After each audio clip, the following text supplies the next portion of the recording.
Hi everyone, I'm grateful that you've stopped in here, taken time out of your busy life to see what I have to say. And I've reinvented this YouTube channel I started last year, a little too broadly, just without a real focus. So I decided to reinvent it and focus it on my ongoing project of my Kierkegaardian readings of the Gospel of Mark. This is the first volume here. It's already been published, and I have three more on the way. One hopefully should be published by this summer or fall at the latest. This one covers the first four chapters of Mark. Behold, my mother and my brethren, the beginning of the gospel, becoming a Christian in post-Christendom. And you'll see here on the side, the series, A Kierkegaardian Reading of the Gospel of Mark. So that's the first volume. And so first things first, what is a Kierkegaardian reading of the Gospel of Mark? Well, to have a reading of, you have two things. You have a reading and a source. So the source is the Gospel of Mark. A Kierkegaardian reading means, you need some common ground between Kierkegaard and Mark to produce this reading. So it's basically a look at the Gospel of Mark through the lens of Kierkegaard. So in this introductory video to this Kierkegaardian reading, I want to just search for some of that common ground between Kierkegaard and Mark. The first thing is their sources. What were the sources of their own authorships, their concerns, their lives, their writings? Their sources were human life in the world. So human life in the world as informed by the world itself, by God, and by the scriptures. And now you may or may not be aware that Kierkegaard he was very much into the natural world. He walked every day. He liked to take excursions out into the wilds a little bit. He didn't stray far from Copenhagen, Denmark, but he was attuned to nature. You'll pick up in some of his writings. He was very informed, obviously, by God. He saw a relationship with God, and he looked for those things, clarification in the scriptures. Now, if you take the index to Kierkegaard's writings, I'm trying to hold it here so you can see it. This is the index, the cumulative index to Kierkegaard's writings. There's about 20 pages of densely packed citations of Kierkegaard's allusions or citations to the Bible. So there's 20 pages of allusions throughout, in this index. So he was widely informed by the scriptures. And Mark, of course, was informed by the scriptures, the Old Testament in chief. Hopefully you can't hear the dog barking too loudly in the background. At any rate, in the other room.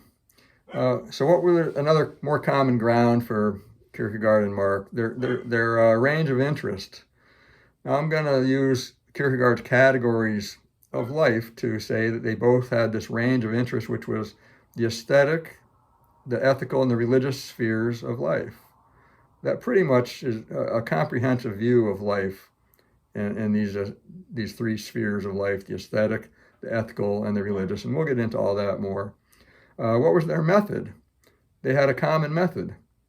It was the use of narrative more so than rational propositions. They didn't seek to communicate through just rational propositions, through philosophy, through theology per se.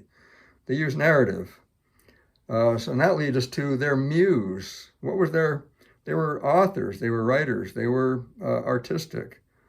Their muse, I summarize as a parabolic, poetical staging of their life concerns. They staged almost like theatrical stagings of their life concerns through parabolic and poetical narrative. And again, we'll expand on all these as we proceed, and a lot of this will become evident as we go. So another commonality is their central message, which was to facilitate and I'll use a Kierkegaardian term here, to facilitate existence communication, to communicate a form of existence, a way of life, basically, but a way to exist in the world as human beings. So the last commonality we'll look at is just a few of their themes. What were their themes? Well, Jesus is obviously one. Jesus was very much a theme in all of Kierkegaard's writings, and obviously in Mark's Gospel of Jesus. So Mark called Jesus the Son of God, and he has things in there, what Jesus called himself, the Son of Man, things like that. But Kierkegaard spoke of Jesus as the God-man, the ultimate paradox. And both Mark and Kierkegaard raised the question, and which Jesus himself did, was he the expected one of humanity? Did he meet the expectations, the common expectations of humanity? That's chiefly what they both were really a huge concern of both of theirs, is the relation of Jesus to humanity's expectations. Another theme is the crowd. In Mark, there's crowds always everywhere, following Jesus around. They're milling about. They're just the backdrop of everything. And the crowd was a huge thing in Kierkegaard's writings. The crowd to Kierkegaard was humans as mere numbers.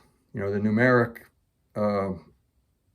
public is a term he used. But for both Mark and Kierkegaard, the crowd is kind of the backdrop for what Kierkegaard called the single individual. People coming out of that crowd, having encounters with Jesus, encounters with God, becoming a self, finding salvation. Those are two things that are really one and the same in I think both authors' intent. Another commonality or another theme is the established order. The established order is simply the socio-political order, or orders. There can be more than one at the same time. There's different kind of orders, socio-political orders in our world today there were in their world. But that's the established orders, in a sense, where we live and move and have our being, as far as being creatures in relation to other humans. The demonic is another theme that both of them get into. And how do you define the demonic? Well, I would say the demonic is the oppression of the truly human on the individual and societal levels. So the demonic is more of an influence than anything else, in a sense. So it's the oppression of the truly human. And that leads to the main theme, true life.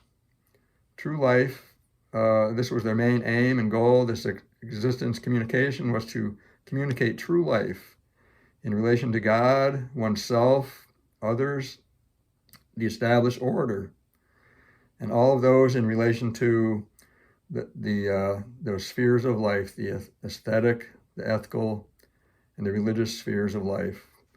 So that's basically an introduction, and these things should become more evident as we proceed. So thanks again for taking time out of your busy schedule and seeing what I have to say.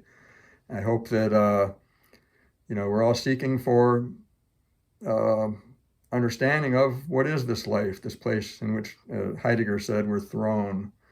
I think Mark and Kierkegaard both were all about that.